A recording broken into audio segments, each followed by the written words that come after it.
ꯑꯍꯥꯟꯕꯃꯛꯇ diamond radio channel ꯑꯁꯤꯒꯤ crime reports ꯊꯧꯔꯝ ꯑꯁꯤꯕꯨ ꯇꯥꯕꯤꯔꯤꯕꯁꯤꯡꯕꯨ ꯖꯦꯝꯁ ꯁꯩꯒꯨꯖꯝꯅ ꯏꯀꯣꯛꯅꯣꯅ ꯈꯨꯔꯨꯝꯖꯔꯤ ꯉꯁꯤ ꯄꯨꯗꯨꯅ ꯂꯥꯛꯆꯔꯤ 135 ꯁꯨꯕ ꯇꯥꯡꯀꯛ ꯂꯥꯏꯔꯕ ꯋꯥꯍꯩ ꯑꯁꯤ ꯇꯥꯕꯗ ꯅꯨꯡꯉꯥꯏꯕ ꯃꯅꯤꯡ ꯊꯨꯡꯕ ꯃꯅꯤꯡ ꯇꯝꯕ ꯑꯋꯥꯠꯄ ꯂꯩꯇꯕ ꯃꯤꯃꯥꯅꯕ ꯆꯥꯅꯤꯡꯕ ꯆꯥꯕ ꯐꯪꯕ ꯁꯦꯠꯅꯤꯡꯕ ꯁꯦꯠꯄ ꯀꯣꯏꯕ ꯂꯥꯡꯕ ꯑꯀꯦ ꯑꯃꯧꯒꯤ ꯄꯨꯟꯁꯤꯗ ꯍꯤꯡꯕ ꯍꯥꯏꯕꯗꯨꯗꯤ ꯈꯛ ꯑꯣꯏꯗꯦ ꯃꯤꯌꯥꯝꯅ ꯈꯪꯅꯔꯕ ꯋꯥꯐꯝꯅꯤ ꯀꯅꯥꯅꯕꯨ ꯄꯥꯝꯅꯕꯒꯦ ꯂꯥꯏꯔꯕ ꯐꯤꯕꯝ ꯑꯃꯈꯛꯅꯅꯤ ꯂꯥꯏꯕꯛꯀꯤꯁꯨꯅꯤ ꯃꯄꯣꯛꯅꯁꯨꯅꯤ ꯄꯣꯛꯂꯝꯕꯅꯅꯤ ꯑꯁꯤꯒꯨꯝꯕ ꯈꯨꯗꯣꯡꯆꯥꯗꯕ ꯏꯃꯨꯡ ꯑꯗꯨꯗ ꯀꯔꯤꯗꯤ ꯎꯄꯥꯏ ꯂꯩ ꯍꯤꯡꯗꯕꯁꯨ ꯌꯥꯗꯦ ꯆꯥꯗꯕꯁꯨ ꯌꯥꯗꯦ ꯍꯤꯡꯅꯅꯕ ꯍꯣꯠꯅꯕꯗ ꯆꯥꯛ ꯆꯥꯈꯣꯝ ꯑꯃꯒꯤꯗꯃꯛ ꯑꯉꯛꯄ ꯋꯥꯔꯤ ꯀꯌꯥ ꯊꯧꯗꯣꯛ ꯀꯌꯥꯅꯤ ꯊꯣꯛꯂꯤꯕ ꯃꯥꯂꯦꯝ ꯑꯁꯤꯗ ꯄꯨꯝꯅꯃꯛ ꯅꯤꯡꯕ ꯊꯨꯡꯗ꯭ꯔꯕꯁꯨ ꯅꯣꯡꯃꯒꯤ ꯆꯔꯥ ꯑꯃ ꯐꯥꯎꯕ ꯆꯥꯕ ꯐꯪꯗ꯭ꯔꯕ ꯑꯗꯨꯒꯨꯝꯕꯒꯤ ꯄꯨꯟꯁꯤꯅ ꯑꯃꯨꯛꯀ ꯍꯦꯟꯅ ꯑꯋꯥꯕ ꯍꯥꯏꯕꯁꯤ ꯃꯁꯥꯅ ꯇꯥꯕꯅꯤ ꯄ꯭ꯔꯤꯊꯤꯕꯤ ꯑꯁꯤꯗ ꯂꯥꯏꯔꯕꯒꯤ ꯃꯁꯤꯡꯅ ꯏꯅꯥꯛ ꯈꯨꯟꯕꯗꯒꯤ ꯁꯔꯨꯛ ꯆꯥꯝꯃ ꯍꯦꯜꯂꯤꯕꯅꯤ ꯚꯥꯔꯠꯀꯤ ꯃꯤꯁꯤꯡ ꯌꯥꯝꯈ꯭ꯔꯕ ꯂꯩꯕꯥꯛ ꯑꯁꯤꯗ ꯂꯩꯐꯝ ꯆꯥꯐꯝ ꯂꯩꯇꯕ ꯑꯁꯨꯛꯀꯤ ꯃꯇꯤꯛ ꯌꯥꯝꯅ ꯂꯥꯏꯔꯕ ꯂꯩꯕꯥꯛ ꯑꯁꯤꯗ ꯑꯁꯤꯒꯨꯝꯂꯕ ꯃꯁꯤꯡ ꯊꯤꯉꯝꯗꯅ ꯂꯩꯔꯤꯕ ꯂꯩꯕꯥꯛ ꯑꯃꯅꯤ ꯊꯣꯡꯒꯤ ꯃꯈꯥꯗ ꯑꯍꯤꯡ ꯂꯦꯛꯄ ꯅꯣꯡꯉꯥꯟꯕꯒ ꯑꯐꯪꯕ ꯄꯣꯠꯆꯩ ꯊꯤꯕ ꯅꯠꯇ꯭ꯔꯒ ꯑꯉꯝꯕ ꯊꯕꯛ ꯁꯨꯔꯨꯔꯒ ꯆꯥꯕ ꯀꯌా ꯑꯃꯁꯨ ꯂꯩ ꯈꯔ ꯑꯃꯅ ꯊꯕꯛ ꯁꯨꯐꯝ ꯐꯥꯎꯕ ꯂꯩꯇꯕꯅ ꯅꯤꯐꯝ ꯐꯥꯎꯕ ꯂꯩꯇꯕꯗꯒꯤ ꯆꯥꯐꯝ ꯊꯛꯐꯝ ꯂꯩꯇꯕ ꯀꯌا ꯑꯃꯁꯨꯅꯤ ꯑꯁꯤꯒꯨꯝꯕ ꯃꯔꯛ ꯑꯁꯤꯗ ꯇꯍꯩ ꯎꯍꯩꯗ꯭ꯔꯕ ꯀꯌꯥ ꯑꯃꯅꯤ ꯊꯧꯗꯣꯛ ꯋꯥꯊꯣꯛ ꯀꯌꯥ ꯊꯣꯛꯂꯤ ꯈꯨꯗꯣꯡꯆꯥꯕ ꯐꯪꯒꯗ꯭ꯔꯥ ꯈꯟꯗꯨꯅ ꯀꯅꯥꯒꯨꯝꯕ ꯈꯔꯒꯤ ꯊꯧꯋꯤꯟꯁꯤꯟꯗꯒꯤ ꯂꯩꯇꯕ ꯂꯥꯏꯔꯕꯒꯤ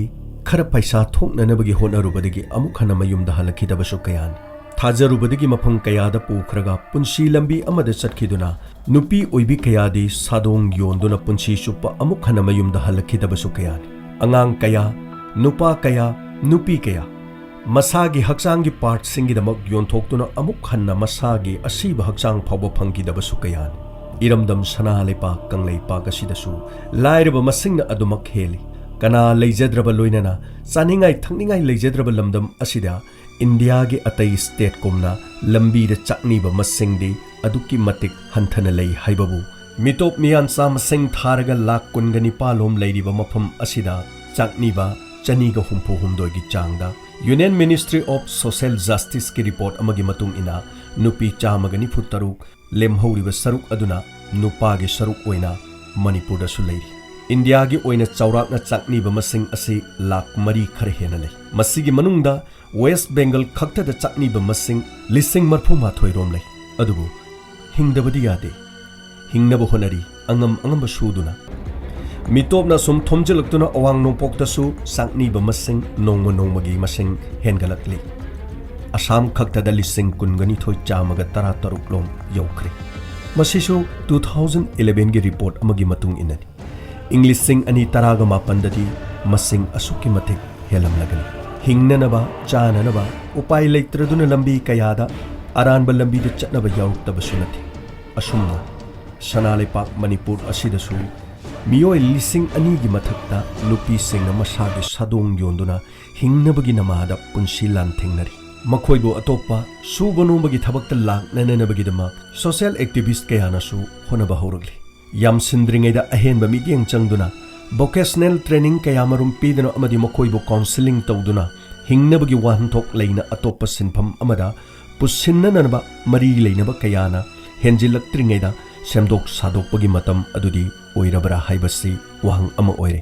lupa thokpa sana thokpa lamdamni hairiba ipa ipugi lamdam masida missing yamdringegi matam dasu su nomduna hingnanabagi damak honarakkiba ngaktani ipa ipugi haktaktagi chanaraktraba asigumba lambi asida nathaiduna atoppa hingnanabagi lambi singda su nomagi lambida khong thangjilhobana mangjabadi karisu leiroi adubu miyeng changbiba thinghoba Akhanaba lambi amamam sinbibadusu miyam amadi ai isa dagi horaga khongthang hongdok hobada mangjabadi leiroidra haibasini lairabani leitrabani tolabani tarabani haiduna khut losinduna suning nomningbagi wakhalon leitrabadi kanana so chakluktu karigumba amata thadaruk loi haibasisu aranbadi nate thabakta chilhau thidaba tawbadadi samas asida akaiba piroidoba aina yaba miyamna su yaba thabak kaya amasu leitabadi nate Masi mitopna khangkhibana ka hena sadaba aing asagi nungairaba mafam asida saba thakpa hongba mafam asida karbar nungaibagi damak mitopna ising ichaugum nongmagi henjilakli ꯑꯩꯈꯣꯏꯅ ꯁꯨ ꯅꯣꯝꯍꯧꯗꯗꯨꯅ ꯑꯩꯈꯣꯏꯒꯤ ꯁꯨ ꯅꯣꯝꯒꯗꯕ ꯊꯕꯛꯁꯤꯡ ꯃꯤꯇꯣꯞꯅ ꯁꯨꯕ ꯅꯣꯝꯕ ꯍꯦꯟꯖꯤꯜꯂꯛꯇꯨꯅ ꯀꯥ ꯍꯦꯟꯅ ꯌꯦꯜꯍꯧꯃꯤꯒꯤ ꯂꯥꯏꯔꯕꯒꯤ ꯄꯟꯈꯩ ꯍꯦꯟꯖꯤꯜꯂꯛꯇ꯭ꯔꯤꯉꯩꯗ ꯅꯣꯡꯃꯒꯤ ꯁꯦꯟꯊꯣꯛ ꯈꯔ ꯈꯔ ꯊꯣꯛꯅꯅꯕꯒꯤꯗꯃꯛ ꯏꯊꯩ ꯂꯧꯈꯣꯡ ꯂꯝꯕꯤ ꯊꯣꯡ ꯅꯨꯡꯉꯥꯏꯇ꯭ꯔꯕꯁꯨ ꯁꯨꯕ ꯅꯣꯝꯕꯒꯤ ꯂꯝꯕꯤ ꯑꯃꯗ ꯆꯠꯅꯅꯕ ꯍꯣꯠꯅꯍꯧꯗ꯭ꯔꯕꯗꯤ ꯉꯁꯤ ꯂꯤꯖꯒꯗꯧꯔꯤꯕ ꯋꯥꯔꯤ ꯑꯁꯤꯒꯨꯝꯅ ꯊꯣꯛꯂꯛꯂꯣꯏ ꯍꯥꯏꯅꯤꯡꯉꯥꯏ ꯂꯩꯇꯦ ꯈꯪꯖꯤꯟꯕꯤꯌꯨ ꯈꯪꯗ꯭ꯔꯤꯕꯁꯤꯡꯅ ꯇꯥꯛꯆꯕꯗꯤ ꯅꯠꯆꯗꯦ ꯂꯤꯖꯕ ꯇꯝꯖꯕ ꯈꯛꯇꯅꯤ ꯍꯧꯔꯛꯂꯤꯕ ꯀꯌꯥꯗ ꯗꯥꯏꯃꯟ ꯔꯦꯗꯤꯑꯣꯅ ꯂꯤꯂꯥꯗ ꯐꯤꯜꯝꯗ ꯋꯥꯔꯤꯗ ꯑꯇꯣꯟꯕ ꯂꯥꯏꯔꯕꯁꯤꯡꯕꯨ ꯌꯥꯝꯅ ꯅꯨꯡꯁꯤꯕꯤ ꯃꯤꯌꯥꯝꯅ ꯃꯈꯣꯏꯕꯨ ꯇꯁꯦꯡꯅ ꯑꯗꯨꯕꯨ ꯃꯤꯌꯥꯝꯒꯤ ꯃꯥꯡꯗ ꯇꯁꯦꯡꯅꯃꯛ ꯍꯦꯛ ꯃꯈꯣꯏꯕꯨ ꯂꯦꯞꯂꯔꯕꯗꯤ ꯎꯔꯕꯗꯤ ꯍꯪꯒꯣꯏꯅꯕ ꯀꯌꯥꯁꯨ ꯀꯅꯥꯅꯁꯨ ꯆꯪꯁꯤꯟꯗꯨꯅ ꯍꯪꯕꯒꯤ ꯑꯩꯁꯨ ꯃꯉꯥꯏ ꯇꯥꯕꯤꯔꯤꯕꯁꯤꯡꯁꯨ ꯃꯉꯥꯏ ꯅꯪꯕꯨ ꯀꯅꯥꯅꯣ ꯀꯗꯥꯏꯗꯒꯤꯅꯣ ꯉꯁꯤꯒꯤ ꯅꯪꯕꯨ ꯆꯥꯛ ꯆꯥꯔꯛꯂꯕ꯭ꯔꯣ ꯁꯦ ꯄꯩꯁꯥ ꯈꯔꯁꯤ ꯄꯥꯏꯌꯨꯁꯦ ꯁꯤꯅ ꯅꯪꯒꯤ ꯆꯥꯅ ꯊꯛꯅꯕ ꯁꯤꯜꯂꯨ ꯑꯁꯣꯝꯅ ꯆꯪꯗꯨꯅ ꯀꯅꯥꯅꯕꯨ ꯍꯪꯂꯤꯕꯒꯦ ꯃꯁꯤꯗ ꯅꯠꯇꯅ ꯇꯥꯅ ꯇꯥꯅꯅ ꯍꯦꯛ ꯄꯩꯁꯥ ꯅꯤꯔꯛꯂꯕꯗꯤ ꯊꯩꯗꯣꯛꯇꯨꯅ ꯆꯠꯅꯕ ꯉꯥꯛꯇꯅꯤ ꯃꯁꯤ ꯍꯥꯏꯗꯨꯅ ꯃꯈꯣꯏꯕꯨ ꯑꯩꯈꯣꯏꯅ ꯇꯥꯅꯗꯨꯅ ꯄꯩꯁꯥ ꯄꯤꯔꯁꯤ ꯍꯥꯏꯖꯕꯗꯤ ꯅꯠꯇꯦ ꯃꯥꯡꯗ ꯕꯣꯔꯥ ꯁꯦꯒꯥꯏꯕ ꯑꯃ ꯊꯥꯗꯨꯅ ꯐꯝꯂꯒ ꯅꯨꯡꯁꯥ ꯃꯔꯛ ꯑꯗꯨꯗ ꯈꯨꯠ ꯇꯤꯡꯊꯣꯛꯇꯨꯅ ꯅꯣꯟꯊꯗꯨꯅ ꯄꯩꯁꯥ ꯅꯤꯔꯤꯕ ꯑꯗꯨꯗꯗꯤ ꯑꯗꯣꯝꯅ ꯂꯨꯄꯥ ꯑꯃ ꯐꯥꯎꯕ ꯄꯤꯕꯤꯕ꯭ꯔꯥ ꯄꯤꯕꯁꯨ ꯌꯥꯎꯕꯤꯔꯝꯒꯅꯤ ꯄꯤꯗꯕꯅ ꯃꯁꯤꯡ ꯌꯥꯝꯂꯝꯒꯅꯤ ꯍꯤꯡꯅꯔꯤꯕꯅꯤ ꯃꯥꯒꯤ ꯍꯦꯟꯅ ꯂꯨꯝꯅ ꯂꯧꯅꯕ ꯃꯤꯑꯣꯏꯕꯅꯤ ꯄꯥꯡꯊꯣꯛꯅꯔꯤ ꯅꯣꯡꯃꯒꯤ ꯁꯤꯟꯊꯥ ꯆꯠꯅꯔꯤ ꯉꯝꯅꯅꯕꯒꯤꯗꯃꯛ ꯃꯤꯉꯣꯟꯗꯒꯤ ꯏꯟꯁꯥꯡ ꯅꯥꯄꯤ ꯇꯦꯛꯂꯨꯔꯒ ꯑꯇꯣꯡꯕ ꯈꯔ ꯑꯗꯨꯅ ꯃꯤꯒꯤ ꯃꯅꯥ ꯃꯁꯤꯡꯒꯤ ꯄꯩꯁꯥ ꯄꯤꯊꯣꯛꯈ꯭ꯔꯒ ꯈꯔ ꯑꯗꯨꯅ ꯆꯦꯡ ꯋꯥꯜꯂꯒ ꯏꯃꯨꯡꯗ ꯂꯩꯍꯧꯔꯤꯕ ꯊꯋꯥꯏ ꯀꯌꯥ ꯑꯗꯨꯒꯤ ꯃꯕꯨꯛ ꯊꯥꯛꯄ ꯏꯃꯥ ꯏꯕꯦꯟ ꯏꯇꯩꯃ ꯏꯆꯦ ꯏꯆꯟ ꯀꯌꯥꯁꯨ ꯋꯥꯅ ꯍꯣꯠꯅꯗꯕ ꯅꯠꯇꯦ ꯂꯝꯗꯝ ꯁꯅꯥ ꯂꯩꯄꯥꯛ ꯑꯁꯤꯗ ꯆꯤꯜꯂꯕ ꯏꯝꯐꯥꯜꯒꯤ ꯃꯌꯣꯟꯗ ꯐꯝꯐꯝ ꯆꯥꯗꯅ ꯐꯝꯂꯨꯕꯒꯤꯗꯃꯛ ꯄꯣꯠ ꯆꯩ ꯆꯈꯥꯏꯕ ꯀꯧꯈꯥꯏꯕ ꯂꯪꯊꯣꯛꯄꯤꯕ ꯍꯣꯔꯦꯟ ꯆꯦꯡ ꯋꯥꯟꯕꯒꯤ ꯃꯍꯨꯠꯇ ꯅꯨꯃꯤꯠ ꯑꯗꯨꯗ ꯃꯥꯡꯈꯤꯕ ꯄꯣꯠ ꯆꯩꯁꯤꯡ ꯑꯗꯨꯅ ꯅꯨꯃꯤꯠ ꯑꯗꯨꯒꯤ ꯊꯧꯗꯣꯛ ꯑꯗꯨꯅ ꯃꯤꯒꯤ ꯁꯦꯟꯗꯣꯟ ꯍꯥꯞꯆꯤꯜꯂꯛꯀꯗꯧꯔꯤꯕ ꯃꯁꯤꯗꯁꯨ ꯅꯠꯇꯦ ꯂꯂꯣꯟꯕꯤ ꯀꯌꯥꯅ ꯇꯞ ꯇꯥꯅ ꯃꯤꯒꯤ ꯄꯣꯠ ꯆꯩ ꯇꯦꯛꯁꯤꯜꯂꯨꯔꯒ ꯂꯝꯗꯝ ꯑꯁꯤꯒꯤ ꯆꯠꯅꯕꯤ ꯑꯃ ꯑꯣꯏꯔꯕ ꯈꯨꯗꯛꯀꯤ ꯅꯨꯡꯉꯥꯏꯇꯕ ꯊꯧꯗꯣꯛ ꯑꯃ ꯊꯣꯛꯄ ꯃꯇꯝꯗ ꯈꯨꯗꯛꯀꯤ ꯑꯣꯏꯅ ꯇꯧꯁꯤꯜꯂꯛꯄ ꯕꯟꯅ ꯃꯁꯤꯒꯤ ꯆꯩꯊꯦꯡ ꯑꯁꯤꯗꯤ ꯃꯩꯁꯥ ꯐꯪꯗꯕꯅ ꯃꯩꯒꯤ ꯃꯩꯁꯥ ꯈꯪꯗꯕꯒꯨꯝ ꯑꯋꯥꯕ ꯑꯁꯤꯗꯤ ꯀꯅꯥꯅꯁꯨ ꯈꯪꯕꯤꯗꯦ ꯃꯁꯤꯅ ꯏꯔꯝꯗꯝ ꯑꯁꯤꯒꯤ ꯀꯣꯛꯂꯔꯣꯏꯗꯧꯕ ꯆꯠꯅꯕꯤ ꯑꯃꯗ ꯅꯝꯗꯨꯅ ꯂꯥꯏꯃꯤꯡ ꯂꯧꯈ꯭ꯔꯕ ꯄꯥꯝꯗ ꯃꯤꯌꯥꯝꯅ ꯄꯥꯝꯗ꯭ꯔꯕꯁꯨ ꯈꯪꯅꯔꯤꯕ ꯋꯥꯐꯝ ꯑꯃꯅꯤ ꯏꯔꯝꯗꯝ ꯑꯁꯤꯗ ꯑꯗꯨꯕꯨ ꯉꯁꯤꯒꯤ ꯀꯦꯁ ꯑꯁꯤꯁꯨ ꯂꯥꯏꯔꯕ ꯍꯥꯏꯕ ꯑꯁꯤꯗꯒꯤ ꯑꯣꯏꯔꯛꯄ ꯀꯦꯁ ꯑꯃꯈꯛꯅꯤ ꯃꯍꯥꯔꯥꯁꯇ꯭ꯔꯒꯤ ꯊꯣꯡ ꯃꯈꯥ ꯑꯃꯗ ꯌꯥꯏꯔꯦꯛꯄ ꯏꯃꯨꯡ ꯑꯃ ꯂꯩꯔꯝꯃꯤ ꯃꯗꯨꯗꯒꯤ ꯏꯃꯨꯡ ꯑꯗꯨꯗ ꯊꯣꯛꯄ ꯊꯧꯗꯣꯛ ꯑꯃꯈꯛꯅꯤ ꯉꯁꯤꯒꯤ ꯊꯧꯗꯣꯛ ꯑꯁꯤ ꯃꯤꯌꯥꯝꯕꯨ ꯀꯤꯍꯟꯅꯅꯕ ꯋꯥꯅꯅꯕꯒꯤꯗꯃꯛ ꯅꯠꯇꯦ ꯊꯣꯛꯇꯅꯅꯕꯅꯤ ꯆꯦꯛꯁꯤꯟꯅꯅꯕꯅꯤ ꯇꯝꯖꯔꯤꯕ ꯏꯃꯨꯡ ꯑꯁꯤ ꯅꯨꯃꯤꯠ ꯀꯌꯥꯅꯤ ꯆꯥꯕ ꯊꯛꯄ ꯐꯪꯂꯝꯗꯦ ꯁꯨꯐꯝ ꯅꯣꯝꯐꯝꯁꯨ ꯂꯩꯈꯤꯗꯦ ꯃꯤꯁꯤꯡ ꯌꯥꯝꯈ꯭ꯔꯕ ꯃꯐꯝ ꯑꯁꯤꯗ ꯂꯥꯏꯔꯕꯁꯤꯡꯒꯤ ꯂꯩꯐꯝ ꯂꯩꯇꯕꯅ ꯃꯁꯤꯡ ꯊꯤꯉꯝꯗꯨꯅ ꯂꯩꯕ ꯃꯐꯝ ꯑꯃꯅꯤ ꯏꯃꯨꯡ ꯑꯃꯗ ꯃꯇꯩ ꯃꯅꯥꯎ ꯑꯃꯒꯤ ꯃꯆꯥꯅꯨꯄꯤ ꯑꯍꯜ ꯆꯟꯗꯥ ꯆꯍꯤ 12 ꯁꯨꯔꯕ ꯑꯃ ꯂꯩꯔꯝꯃꯤ ꯃꯍꯥꯛꯀꯤ ꯃꯅꯥꯎꯅꯨꯄꯤ ꯁꯣꯅꯨ ꯆꯍꯤ 10 ꯉꯥꯏꯔꯤꯕꯤ ꯑꯃꯁꯨ ꯂꯩꯔꯝꯃꯤ ꯃꯃꯥ ꯃꯄꯥ ꯑꯅꯤꯒ ꯃꯈꯣꯏ ꯃꯔꯤ ꯄꯨꯟꯅ ꯊꯣꯡꯈꯥ ꯑꯗꯨꯗ ꯑꯐꯪꯕ ꯆꯥꯗꯨꯅ ꯂꯩꯔꯝꯃꯤ ꯆꯦꯟ ꯆꯣꯡꯗꯨꯅ ꯃꯍꯩ ꯃꯁꯤꯡ ꯇꯝꯒꯗꯕ ꯑꯉꯥꯡ ꯑꯅꯤ ꯑꯁꯤꯅ ꯂꯩꯇ ꯂꯥꯏꯔꯅ ꯆꯥꯕ ꯊꯛꯄ ꯅꯤꯡꯊꯤꯅ ꯐꯪꯈꯤꯗꯦ ꯃꯃꯥ ꯃꯄꯥꯅ ꯁꯍꯔ ꯑꯗꯨꯗ ꯑꯐꯪꯕ ꯊꯕꯛ ꯁꯨꯔꯝꯃꯤ ꯊꯕꯛꯁꯨ ꯃꯇꯝꯒꯤ ꯁꯨꯕ ꯍꯥꯏꯕꯗꯨꯅꯤ ꯃꯁꯥ ꯀꯌꯥ ꯐꯠꯇꯕꯅ ꯑꯀꯟꯕ ꯊꯕꯛꯁꯤꯡꯁꯨ ꯁꯨꯕ ꯅꯣꯝꯕ ꯉꯝꯂꯝꯗꯦ ꯃꯈꯣꯏꯒꯤ ꯃꯄꯥꯅ ꯃꯁꯥ ꯁꯣꯟꯗꯨꯅ ꯅꯥꯕ ꯍꯧꯔꯛꯂꯝꯃꯤ ꯃꯗꯨꯅ ꯊꯕꯛ ꯁꯨꯕ ꯆꯠꯇꯕꯗ ꯃꯈꯣꯏ ꯄꯨꯟꯅ ꯆꯔꯥ ꯍꯦꯛ ꯍꯦꯟꯕ ꯍꯧꯔꯛꯂꯝꯃꯤ ꯃꯈꯣꯏ ꯋꯥꯅ ꯃꯇꯝ ꯑꯗꯨ ꯈꯪꯂꯝꯃꯤ ꯑꯗꯨꯕꯨ ꯁꯣꯅꯨ ꯑꯃꯗꯤ ꯆꯟꯗꯥ ꯑꯉꯥꯡ ꯀꯌꯥꯒ ꯑꯣꯚꯔ ꯕ꯭ꯔꯤꯖ ꯑꯗꯨꯒꯤ ꯃꯈꯥꯗ ꯆꯦꯟ ꯆꯣꯡꯗꯨꯅ ꯁꯥꯟꯅꯔꯝꯃꯤ ꯆꯥꯛ ꯂꯥꯝꯂꯕꯁꯨ ꯂꯩꯇꯦ ꯍꯥꯏꯕ ꯈꯪꯕ ꯃꯔꯝꯅ ꯏꯁꯤꯡ ꯈꯔ ꯊꯛꯂꯒ ꯑꯃꯨꯛ ꯀꯣꯏꯆꯦꯟ ꯆꯦꯟꯗꯨꯅ ꯁꯥꯟꯅꯔꯝꯃꯤ ꯃꯈꯣꯏꯒꯤ ꯃꯇꯧ ꯑꯗꯨ ꯃꯃꯥ ꯃꯄꯥ ꯑꯅꯤꯅ ꯌꯦꯡꯕ ꯉꯝꯂꯝꯗꯦ ꯃꯄꯥꯁꯨ ꯅꯥꯕ ꯍꯦꯜꯂꯛꯄꯅ ꯃꯈꯣꯏꯒꯤ ꯐꯤꯕꯝ ꯍꯥꯏꯅꯤꯡꯉꯥꯏ ꯂꯩꯇꯅ ꯐꯠꯂꯝꯗꯦ ꯀꯔꯤ ꯇꯧꯁꯤꯒꯦ ꯍꯥꯏꯅ ꯑꯁꯨꯝꯅ ꯈꯟꯖꯥꯅꯔꯤꯉꯩꯗ ꯅꯣꯡꯃ ꯅꯨꯄꯥ ꯑꯃꯅ ꯃꯤꯒꯤ ꯃꯌꯨꯝꯗ ꯊꯕꯛ ꯏꯟꯈꯥꯡ ꯃꯇꯦꯡ ꯄꯥꯡꯅꯅꯕꯒꯤꯗꯃꯛ ꯅꯨꯄꯤ ꯃꯆꯥ ꯈꯔ ꯊꯤꯔꯛꯄꯗꯨ ꯃꯍꯥꯛꯅ ꯅꯤꯡꯁꯤꯡꯈꯤ ꯀꯔꯝꯕ ꯃꯃꯥ ꯃꯄꯥꯅꯕꯨ ꯄꯤꯛꯂꯤꯕ ꯃꯆꯥꯁꯤꯡꯕꯨ ꯃꯤꯒꯤ ꯏꯃꯨꯡꯗ ꯀꯔꯤ ꯊꯕꯛꯄꯨ ꯍꯩꯊꯣꯏ ꯁꯤꯡꯊꯣꯏꯗꯨꯅ ꯃꯈꯣꯏꯕꯨ ꯁꯤꯡꯊꯥꯕꯤꯒꯅꯤ ꯃꯈꯣꯏꯕꯨ ꯊꯕꯛ ꯁꯨꯍꯟꯅꯤꯡꯒꯅꯤ ꯑꯃꯗꯤ ꯏꯃꯨꯡ ꯑꯗꯨꯅ ꯃꯈꯣꯏꯕꯨ ꯃꯇꯧ ꯀꯔꯝꯅ ꯁꯤꯡꯊꯥꯕꯤꯒꯅꯤ ꯅꯨꯡꯉꯥꯏ ꯌꯥꯏꯐꯕ ꯏꯃꯨꯡꯗꯗꯤ ꯏꯂꯦꯛꯇ꯭ꯔꯣꯅꯤꯛꯁꯀꯤ ꯑꯥꯏꯇꯦꯝꯁꯤꯡꯅ ꯆꯥꯕ ꯊꯛꯄ ꯊꯣꯡꯕ ꯊꯥꯛꯄ ꯁꯤꯖꯤꯟꯅꯔꯤꯕ ꯐꯤꯖꯨ ꯐꯤꯁꯥꯝꯒꯤ ꯑꯃꯗꯤ ꯇꯣꯉꯥꯟꯕ ꯍꯤꯔꯝ ꯀꯌꯥꯃꯔꯨꯝꯗ ꯁꯤꯖꯤꯟꯅꯕ ꯍꯦꯜꯂꯛꯂꯦ ꯑꯁꯤꯒꯨꯝꯕ ꯂꯥꯏꯔꯕ ꯏꯃꯨꯡ ꯑꯃꯗꯒꯤ ꯍꯧꯔꯛꯄ ꯅꯨꯄꯤ ꯃꯆꯥꯁꯤꯡꯅ ꯏꯃꯨꯡ ꯑꯗꯨꯗ ꯃꯈꯣꯏꯅ ꯊꯕꯛ ꯑꯗꯨ ꯍꯩꯇ꯭ꯔꯒ ꯅꯠꯇ꯭ꯔꯒ ꯁꯣꯏꯔꯨꯔꯒ ꯃꯈꯣꯏꯕꯨ ꯃꯅꯥ ꯄꯤꯕꯤꯒꯗꯕꯗꯤ ꯅꯠꯇꯦ ꯆꯩꯕꯤꯒꯗꯧꯔꯤꯕꯅꯤ ꯐꯨꯕꯤꯒꯗꯧꯔꯤꯕꯅꯤ ꯃꯁꯤ ꯈꯪꯅ ꯁꯣꯅꯨ ꯑꯃꯗꯤ ꯆꯟꯗꯥ ꯌꯨꯝ ꯑꯃꯒꯤ ꯐ꯭ꯂꯦꯠ ꯑꯃꯗ ꯁꯣꯅꯨꯅ ꯌꯨꯝ ꯑꯗꯨꯒꯤ ꯃꯈꯥꯗ ꯊꯕꯛ ꯇꯧꯅꯅꯕꯒꯤꯗꯃꯛ ꯑꯃꯗꯤ ꯑꯗꯨꯒ ꯐ꯭ꯂꯦꯠ ꯑꯗꯨꯒꯤ ꯃꯊꯛ ꯊꯪꯕ ꯏꯃꯨꯡ ꯑꯗꯨꯗꯅ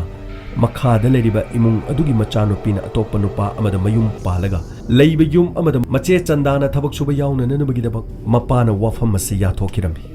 ꯑꯗꯨꯕꯨ ꯃꯆꯦ ꯑꯍꯜꯗꯤ ꯈꯖꯤꯛꯇꯪ ꯆꯥꯎꯔꯕꯅꯤꯅ ꯃꯍꯥꯛꯇꯤ ꯒ꯭ꯌꯥꯟ ꯇꯥꯔꯝꯃꯤ ꯑꯗꯨꯕꯨ ꯁꯣꯅꯨꯗꯤ ꯃꯍꯥꯛ ꯑꯉꯥꯡ ꯑꯣꯏꯕꯅ ꯊꯕꯛ ꯑꯗꯨ ꯆꯠꯅꯤꯡꯂꯝꯗꯦ ꯏꯃꯥ ꯑꯩ ꯁꯥꯟꯅꯗꯨꯅ ꯂꯩꯖꯒꯦ ꯑꯩ ꯆꯥꯛ ꯂꯥꯝꯃꯤ ꯍꯥꯏꯕꯁꯦ ꯑꯩ ꯁꯨꯡꯉꯥꯏ ꯍꯥꯏꯖꯔꯣ ꯑꯩ ꯃꯨꯝꯕꯥꯏꯗ ꯆꯠꯅꯤꯡꯗꯦ ꯏꯃꯥ ꯑꯩ ꯃꯤꯒꯤ ꯃꯌꯨꯝꯗ ꯊꯥꯕꯤꯒꯅꯨ ꯏꯃꯥ ꯑꯩ ꯁꯤꯗ ꯏꯃꯥꯟꯅꯕꯤꯁꯤꯡꯒ ꯁꯥꯟꯅꯖꯒꯦ ꯑꯁꯨꯝꯅ ꯍꯥꯏꯗꯨꯅ ꯀꯞꯆꯈꯤ ꯑꯗꯨꯕꯨ ꯄꯤꯖ ꯄꯤꯊꯛꯄ ꯉꯝꯗ꯭ꯔꯕ ꯃꯃꯥ ꯃꯄꯥ ꯑꯅꯤꯅ ꯃꯤꯒꯤ ꯃꯌꯨꯝꯗꯗꯤ ꯃꯈꯣꯏ ꯑꯅꯤꯃꯛ ꯆꯔꯥꯃꯛꯇꯤ ꯍꯦꯜꯂꯣꯏ ꯍꯥꯏꯕ ꯈꯟꯗꯨꯅ ꯊꯃꯣꯏꯗ ꯅꯨꯡ ꯑꯣꯟꯁꯤꯟꯗꯨꯅ ꯅꯝꯗꯨꯅ ꯃꯈꯣꯏ ꯆꯠꯍꯟꯈꯤ ꯇ꯭ꯔꯦꯟ ꯇꯣꯡꯍꯟꯈꯤ ꯇ꯭ꯔꯦꯟ ꯁ꯭ꯇꯦꯁꯟꯗ ꯄꯤꯛꯂꯤꯕꯤ ꯁꯣꯅꯨꯅ ꯆꯠꯅꯤꯡꯗꯕꯗꯒꯤ ꯐ꯭ꯔꯤꯡ ꯐ꯭ꯔꯤꯡ ꯆꯣꯡꯈꯤ ꯆꯠꯂꯤꯕ ꯈꯣꯡꯆꯠ ꯑꯁꯤꯗꯒꯤ ꯃꯈꯣꯏ ꯃꯃꯥ ꯃꯄꯥꯕꯨ ꯑꯃꯨꯛ ꯍꯟꯅ ꯎꯕ ꯐꯪꯒꯗꯧꯔꯤꯕ꯭ꯔꯥ ꯅꯠꯇ꯭ꯔꯒ ꯃꯃꯥ ꯃꯄꯥꯅ ꯃꯆꯥꯁꯤꯡꯕꯨ ꯑꯃꯨꯛ ꯍꯟꯅ ꯎꯒꯗꯧꯔꯤꯕ꯭ꯔꯥ ꯎꯔꯣꯏꯗꯧꯔꯤꯕ꯭ꯔꯥ ꯀꯔꯤꯁꯨ ꯈꯜꯂꯨꯗꯦ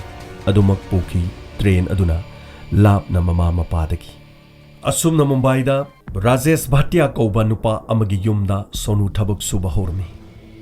ꯏꯃꯨꯡ ꯑꯁꯤꯒꯤ ꯁꯤꯠ ꯁꯦꯡꯕ ꯊꯕꯛ ꯀꯌꯥ ꯇꯧꯔꯝꯃꯤ ꯂꯣꯏꯅꯅ ꯐ꯭ꯂꯦꯠ ꯑꯗꯨꯒꯤ ꯌꯨꯝ ꯃꯊꯛꯇ ꯃꯆꯦ ꯄꯣꯛꯃꯤꯟꯅꯕꯤ ꯔꯣꯃꯥ ꯚꯥꯇꯤꯌꯥ ꯀꯧꯕ ꯑꯃ ꯂꯩꯔꯝꯃꯤ ꯃꯍꯥꯛꯀꯤ ꯌꯨꯝꯗꯅ ꯆꯟꯗꯥ ꯍꯥꯏꯔꯤꯕ ꯃꯆꯦ ꯑꯁꯤꯅ ꯊꯕꯛ ꯁꯨꯕ ꯌꯥꯎꯔꯝꯃꯤ ꯏꯄꯪ ꯄꯪꯖꯕꯅ ꯊꯕꯛ ꯍꯩꯕꯗꯤ ꯂꯥꯏꯔꯗꯅ ꯇꯥꯊꯤ ꯇꯥꯑꯣꯏꯅ ꯇꯧꯕ ꯃꯈꯣꯏꯕꯨ ꯍꯧꯔꯛꯈꯤ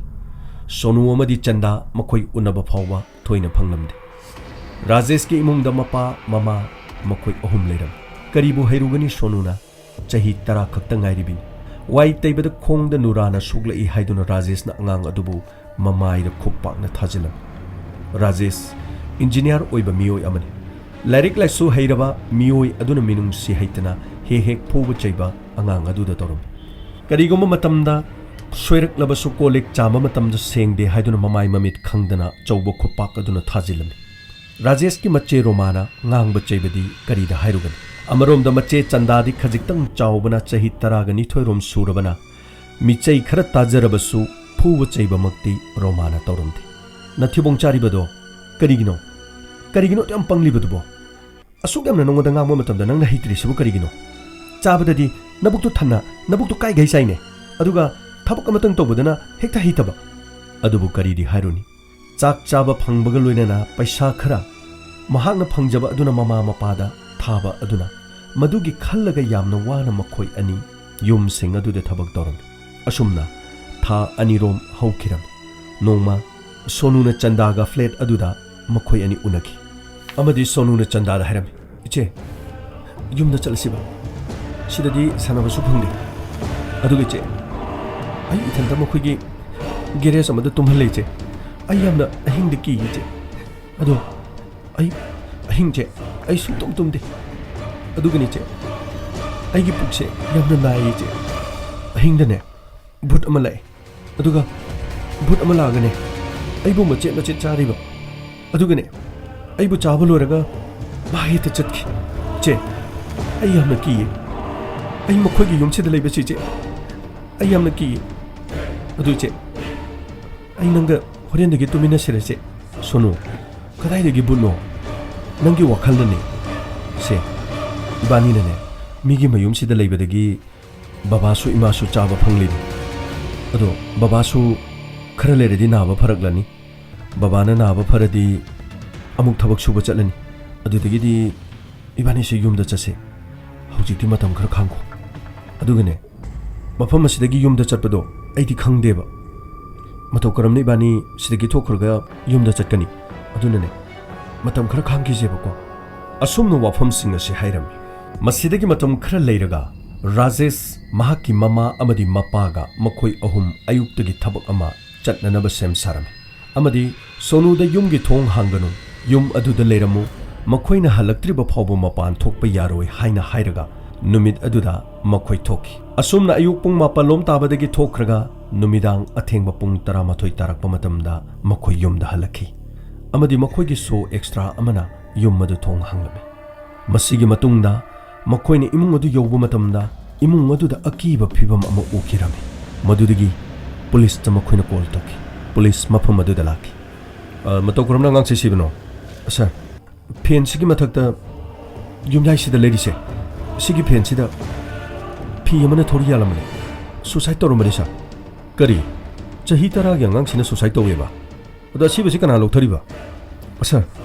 ꯐꯤꯕꯝꯗꯣ ꯑꯩꯈꯣꯏ ꯎꯕꯗ ꯀꯤꯕꯗꯒꯤ ꯑꯩꯈꯣꯏ ꯕꯕꯥꯒ ꯑꯩꯒꯅ ꯂꯧꯊꯕꯅꯤ ꯁꯥꯔ ꯄꯨꯂꯤꯁ ꯂꯥꯛꯂꯒ ꯂꯧꯊꯒꯗꯕꯅꯤꯅꯦ ꯐꯦꯟꯁꯤꯗ ꯊꯧꯔꯤ ꯌꯥꯜꯂꯝꯃꯤ ꯑꯁꯤꯕꯨ ꯅꯣꯏꯅ ꯍꯥꯏꯔꯛꯈꯣꯏꯅ ꯊꯥꯖꯒꯗ꯭ꯔꯣ ꯁꯣꯔꯤ ꯁꯥꯔ ꯑꯩꯈꯣꯏꯁꯨ ꯀꯤꯕꯗꯒꯤ ꯍꯦꯛꯇ ꯂꯧꯊꯔꯨꯔꯦ ꯁꯥꯔ ꯄꯇꯦꯜ ꯑꯁꯤꯕꯁꯤ ꯄꯣꯁꯃꯣꯔꯇꯦꯝꯒꯤꯗꯃꯛ ꯊꯥꯈꯣ ꯌꯦꯁ ꯁꯥꯔ ꯃꯇꯧ ꯀꯔꯝꯅ ꯑꯉꯥꯡ ꯑꯃꯅ ꯁꯨꯁꯥꯏꯠ ꯑꯉꯥꯡꯁꯦ ꯆꯍꯤ ꯀꯌꯥ ꯁꯨꯔꯒꯦ ꯁꯥꯔ ꯆꯍꯤ 10ꯔꯣꯝ ꯁꯨꯔꯦꯅ ꯑꯩꯈꯣꯏ ꯃꯃꯥ ꯃꯄꯥꯅ ꯍꯥꯏꯔꯝꯕꯅꯤ ꯑꯗꯨ ꯄꯥꯎꯁꯤ ꯃꯃꯥ ꯃꯄꯥꯗ ꯄꯤꯈ꯭ꯔꯕꯣ ꯁꯥꯔ ꯑꯩꯈꯣꯏꯗ ꯑꯉꯥꯡꯁꯤ ꯄꯨꯔꯛꯂꯝꯕ ꯃꯤꯑꯣꯏ ꯑꯗꯨꯗ ꯃꯃꯥ ꯃꯄꯥꯗ ꯍꯥꯏꯈꯣꯅ ꯑꯩꯈꯣꯏꯅ ꯍꯥꯏꯈ꯭ꯔꯦ ꯁꯥꯔ ꯃꯁꯤꯒꯤ ꯃꯇꯨꯡꯗ ꯄꯨꯂꯤꯁꯅ ꯌꯥꯝꯅ ꯀꯨꯞꯅ ꯊꯤꯖꯤꯟꯕ ꯍꯧꯔꯝꯃꯤ ꯑꯗꯨꯕꯨ ꯃꯤꯁꯤ ꯑꯁꯤ ꯁꯨꯁꯥꯏꯠ ꯑꯣꯏꯔꯝꯒꯅꯤ ꯍꯥꯏꯕꯁꯤ ꯄꯨꯂꯤꯁꯅ ꯊꯥꯖꯔꯝꯗꯦ ꯄꯨꯂꯤꯁ ꯑꯣꯐꯤꯁꯔ ꯑꯃꯅ ꯄꯇꯦꯜ ꯆꯍꯤ नौरीबा चही 10 गे अंगांग अमन सुसाइड तौगने हाइबसे नेवर आई थाजदे पटेल युमयाई अदु फिट 15 रोम वांगे काखतनबगी पोषक अमतसु लेते तुलना चिंगबा मतसु लेते चही 10 गे अंगांग अदुन मतौ करमना कारगा फी अदु करीद कीरगा मतौ करमना चोंथरकदोरिबनो असर आइसु अदुमाइना खलेसा अंगांग से हाना हातोगा मखोइना थोरी यानबो ओइजालसा पटेल हौजिकते हाइबदा लुखिनी पोस्टमार्टम की रिपोर्ट लाग इंगोंदा याम थुना पिरो तसेंग नगांग से हाथ पसोइदन ओइगनी अदु रिपोर्ट हेलापो इंगोंदा खर थुना पिरो फनी सर मसिगी मतुंग द पुलिस न रिपोर्ट नाइखी पोस्टमार्टम की रिपोर्ट अदु पाबा मतुंग द पुलिस न अंगपो ओइखी मसिगी मतुंग द पुलिस न पोस्टमार्टम तोरिबा डॉक्टर अदु गोनकी डॉक्टर अदुन हाइरकी इंस्पेक्टर अंगांग असि सिरिबा पुंसिंग सिगा थौरी यालिबा पुंसिंग सिगा खर खेनी अदुगा यामना अंगपा अमना अंगांग असिगी प्राइवेट पार्ट असे यामना थीना सोकलबे करि हेबा डॉक्टर अदुदी सेक्सुअल हेरासमेंट कुंबा इंस्पेक्टर मदुसो हाइबा ngamde सोइदन ओइरमबसु याय अदुबु अखोइनि हेना थिजनगदबसे महाकी प्राइवेट पार्ट से का हेना सोखिबा मरमना खोइना थिजनबदा अवाबा मोइरे ओह माय गॉड नुमित अदुदा अंगांग अदुगी मसादमदी महाकी फीदा इ मरिग मत तैदिना डॉक्टर इंस्पेक्टर अंगांग असिगी मचिंदा लिपस्टिक कुंबा तैरमबदगी तैथोक्किबगी अदुगी रिपोर्ट छ लै अंगांग से सुसाइड नते मर्डर हातपनी सिरिबासिगा थौरी यालेबगे सिगा पुंग अमगुमगी चांखेनरी इंस्पेक्टर थैंक यू डॉक्टर हौजिकते खोय भाटियागी मुंगसे असेंगबा खंगननबगीदमा एखोय होनरगे मसिगी मतुंगदा ममा मपादा पाउ पिखिबगी मतुंगिना पुलिस स्टेशन दा ममा मपा लागी मचागे असिबा हक्चांग मखोयदे सिनकी कपचबा नतना करिगुम उपाय अमत लैखिदे मचा चंदाना चनिंगदा मफम अदुदा फ्रिंग फ्रिंग चोंगदुना कपखिबा ममा मपाना निंगसिंगी लेतबा लाइरबनिना मखोयबु तंगाई मुक फदना ममा मपाना खजिक्तंग फगदरा हाइदुना मिगी मयुमदा थबक सुबा थारुबा अदु मचाबु सीनबा ओइना थोकरे हाइदुना ममा मपाना कपचरमी मसिगी मतुंगदा इमुंग अदुदा चत्तुना पुलिसना वा हंगबौकी राजेश थौदोगसि रेप अमसुंग मर्डर नि हाइबसि एखोय रिपोर्टगी खंगले अदो इमुंग असिदा मतौ करमना थोकपनो हाइबसे कोइ खंगनी इंस्पेक्टर व्हाट नॉनसेंस एखोगी मुंगसे करम बै मुंगनो खंगरा अदुमना पुलिस ने हाइदुना अदुकम चौखतबो वंगांगमा एखोगी फैमिली से यामना डिसेंट ओइबा फैमिली नि अदुगम वाहि वता दो खोइ मुंगसे सिजन रिबा करिगिनो राजेश मसि नंगी युमने वाफम से चुमना हंगबनी अदुगा तंगाई फद्रबदी अचौब इमुंगी मी ओइरबसु ख्वाइदगी चाउबो पैसा पाइबे इमुंगी मी ओइरबसु कस्टडीददी अखोइना एनीवे फरे अचौब इमुंग अमगी मीना इमुंगदा थबक तौननबा मीसे अहोंबा मी थीरिबसि करिगिनो इज्जतु यामना लेरबदी था अमदा लुपा यामना पीबा मैनेजमेंट यामना हेबा मियोय कोफुंग कयामा लेना अदुगुम मियोय सिंग थमो याद्रो पैसा दि तिंगनिंगदबनिना अहोंबा पैसा पीरसु याबा पैसा पीद्रसु याबा लाइरबा मी खन खनदनो नखोइनि युमदा थम्बा नत्रो अदुगा राजेश सही सुदबा अंगांग अमबु युमदा थबक सुहनबगी एक अमा पानसिनगा अदोमसु खोइने हेक्ता फाबे एनीवे नखोइगी नचे रोमा युमथक असिदा लै अदुगा सिरिबा अंगांग सोनुगी मचे चंदा कौबी अमसु लै मसि नखोइना खोइदा नहानदगी हाइदे मखोइगी कादो तालो कमोन मखोइ कादो तालो राजेश न रोमा की का अदुदा पुलिस पुसिनकी रोमा गा वारी सानकी रोमा गा पुलिस का वारी सानबा मतमदा रोमा की एटीट्यूड अदुदा पुलिस न रोमा बु अचंबा नुपी अमा नत्ते हाइबसि याम लाइना खंकी पुलिस अमन युम अदुदा कोइथि थिरमी अमदी वाशिंग मशीन अदुदा ई चामथोखिबगी मवोंगदा लेरमकी अमदी मदुगी मखा थंगबा washing machine gi makhongda I akangba kharasu taiba thengnaki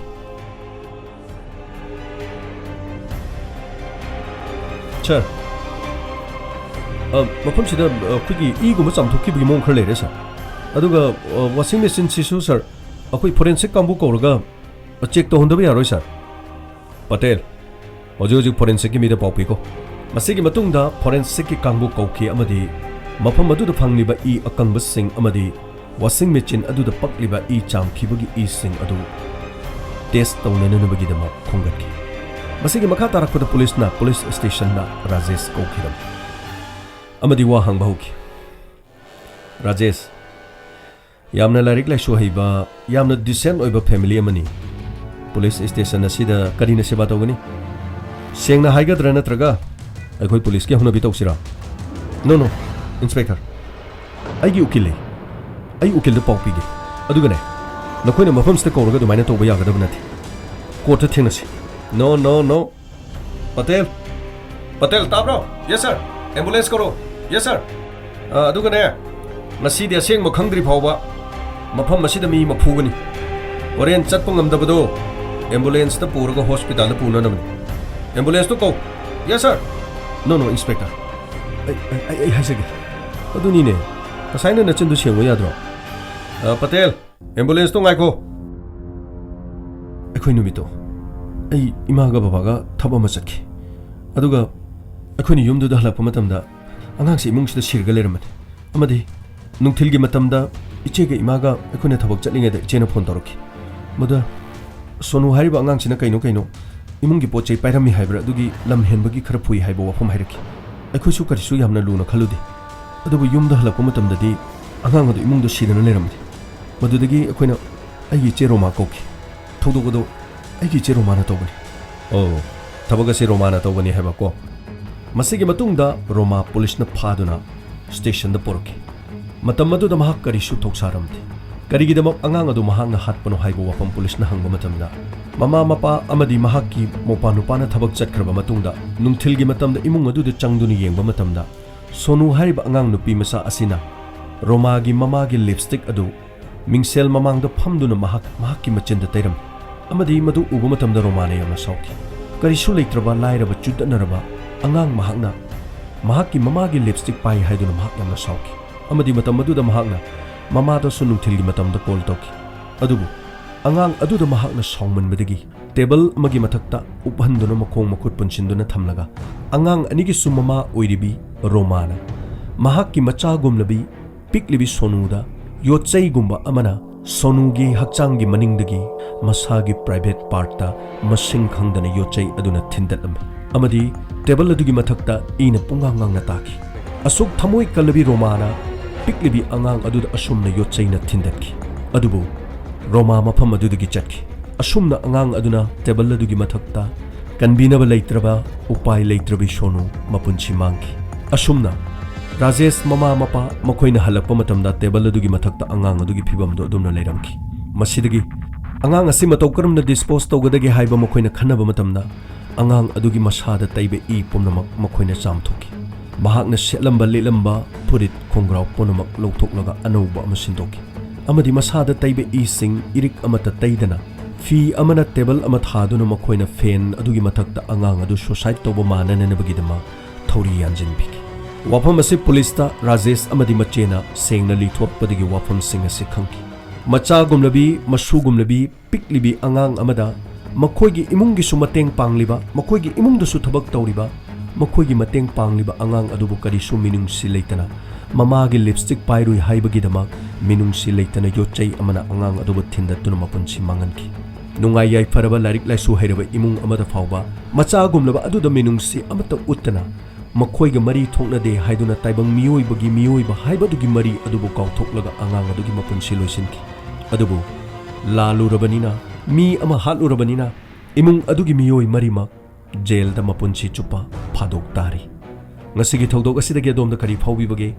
afabadamak loksinbiu phattabadi nakanda thambiu mathangda case ama puduna lakchage